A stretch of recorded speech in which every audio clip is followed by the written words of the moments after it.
Hey people, Sleepy Reader here. Didn't really read a whole lot of new comics this week relatively to some other weeks. And really the only one of the batch that I did read that I really enjoyed was Headlopper, this weird new comic from Image.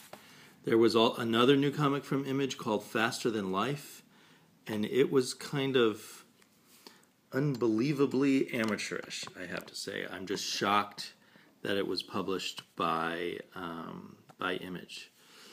I don't even know what they were thinking, the people writing this. The art is fine. I think maybe the writer is the artist. That might be part of the problem. The entire comic is talking heads, but the dialogue in here is ridiculous, and it just gets more ridiculous as you go on. And it's so full of lack of context, but also just sort of garbled. So you didn't pick me, you didn't pick my crew. Then you added your own crew that you know and trust, but I don't know and trust them. Don't undermine my authority with them. That's this woman talking to this man. We don't know who they are, or we don't understand anything about that conversation. That's just one example of the of it. I'm amazed I kind of made it all the way through to the end.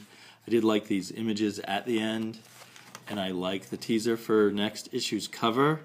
I wish this series matched its covers, but it's just horrible. The only thing that is comprehensible is kind of a summary at the back, which actually gives you information that I think is not at all revealed in this issue.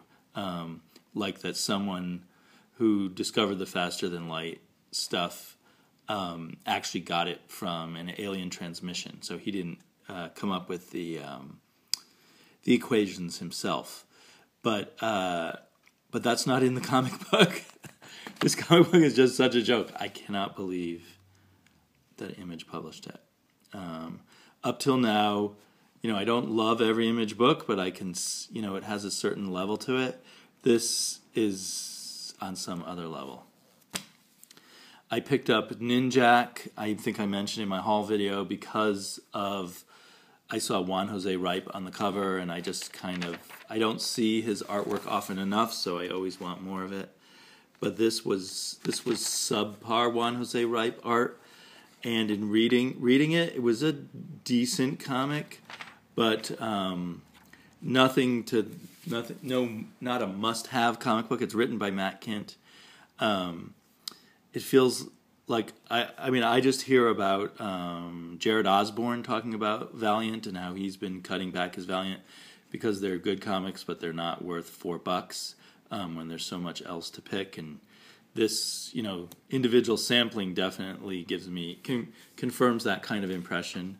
I still have a backlog of older Valiant comics, not older, but from the current Valiant company that I bought as 99-cent digital copies. So I need to go back and read those. I read a lot of them and enjoyed them at 99 cents a piece. But yeah, it seems like they don't offer enough in many of their books to tempt me. And particularly in this, I've read a lot better Valiant books. But, I'm not trying to hate on it. I'm just saying, I'm not continuing with Nin Jack. Juan Jose Ripe is not doing next issue. I guess people keep using him as a fill-in artist. He was so brilliant and wonderful and incredible. Was just about my favorite artist currently producing a monthly book when he was monthly producing Clone. And I just want to see him land somewhere good. And I would definitely, for good Juan Jose Ripe, I'd be happy to pay $4. Okay, Injection. I predicted this would probably be my last issue, and it is my last issue. I will probably try it out in trades, or maybe get the trades from the library. This issue was interesting, but nothing. Still a little. There's a little more information, but it didn't click a whole lot with me. It's kind of cool that this thing called the Injection talks to this woman. But the characters and the situation just don't grab me enough, along with the fact that so much of it's not clear, as represented by this overly dark cover, I suppose. Just in every way, Warren Ellis's Trees excites me so much more than Injection. And actually, Moonstreak, I have no idea what the title means. Moonstreak by this new publisher, Guardian Knight Comics, was quite good. It was like a really good 90s comic, if that makes sense. The aesthetic doesn't seem of current comics, but it's much better than your average 90s comic if you were to pick it up. But it would fit in well in the 90s. I don't know if I'll pick up more issues. I already, my memory of what was going on in this comic is kind of faded. It's kind of a world full of superpowered characters and a woman who does a popular blog about the villains. So it's pretty clever, pretty high quality art. But I have a feeling after this $1.99 issue, the rest will be $4, $3.99, and I'm not sure whether this has a place in my budget or not. Yeah. So, but it is probably worth keeping an eye out for these Guardian Knight comics, at least for some readers. So then Headlopper was just head and shoulders over everything else. I was dubious because the name Headlopper, that just seemed, too kind of on the nose, goofy, violent kind of name. And there is goofy violence in this, but sorry, I'm trying to get a better camera angle, but I'm having trouble. There's goofy violence in this, but it's done in such a cool way, with such finesse, in this kind of simplified, you might call it indie art, but indie art of a very high level. There's no moment where it feels amateurish or awkward. Every picture and every color seems just right for what they are doing. It might be a bit in the Brian Oming, I forget his full name. I think he actually is quoted on the back. No.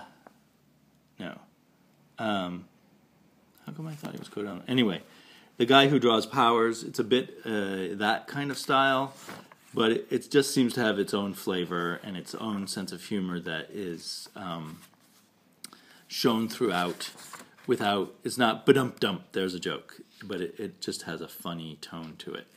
But there's also a kind of a cool plot in this kingdom about the advisor who's the son of some evil creature and the baby king and how Headlopper, everyone calls him Headlopper, he's famous for cutting off the heads of creatures. I guess he's kind of a mercenary /